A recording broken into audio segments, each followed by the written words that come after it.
Allahu të ka dhënë emanet këtë pasuri dhe kërkon prej te jo robi Allahut. Ashtu si që je bindur me namaz, ashtu si që je bindur me agjërim, ashtu si që je bindur me haxh, ashtu si që je bindur me mirësjellje dhe bamirësi ndaj prindërve, ti bindesh Allahut dhe me këtë pasuri të cilën ai ta ka dhënë. I pa do njerëz të cilët ishin të veshur me rrobat coptuara dhe kajprata, e silleshin sikur se kafshët, duke ngrënë bim me gjemba të mëdha. Hanin bim me gjemba të mëdha dhe hanin nga zekumi dhe hanin nga gurrët e zjarrt të xhehenemit. Do me thonë ushqimi i tyre ishin 3 gjëra. Bim me gjemba të mëdha, ushqim nga shexheratu zekum dhe e treta ishin gurrët e xhehenemit të zjarrt.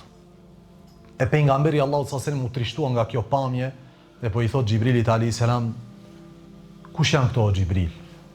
Tha Xhibrili alayhis salam, janë ata të cilët nuk e japin sadekan e pasurisë së tyre.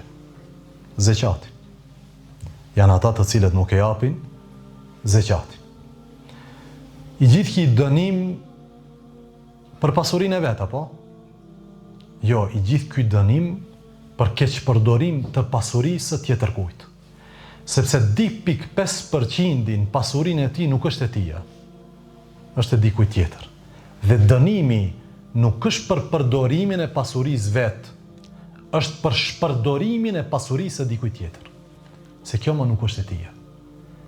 Allahu xhelle u ala dërgoi Muadh ibn Jabal radhiyallahu ta'ala anhu në Yemen dhe po i thot Muadhit, o Muadh, ti je të shku tek një popull që janë idhtar të librit, andaj bën me dije që Allahu xhelle xhelalu pas do me thon thirrjes, kur i thot thirri në fenë Allahu xhelle u ala dhe më pas bën me dije se Allahu i ka obliguar me 5 kohë namaz, thot nëse të binden tek e para dhe tek e dyta, ka di do me thon 2 hapa.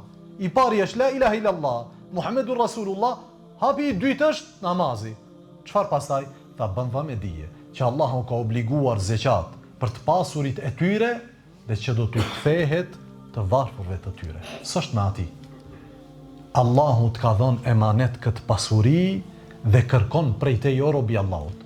Ashtu si që je bindur me namaz, ashtu si që je bindur me agjërim, ashtu si që je bindur me haxh, ashtu si që je bindur me mirësjellje dhe bamirësi ndaj prindërve, ti bindesh Allahut dhe me këtë pasuri të cilën ai ta ka dhënë.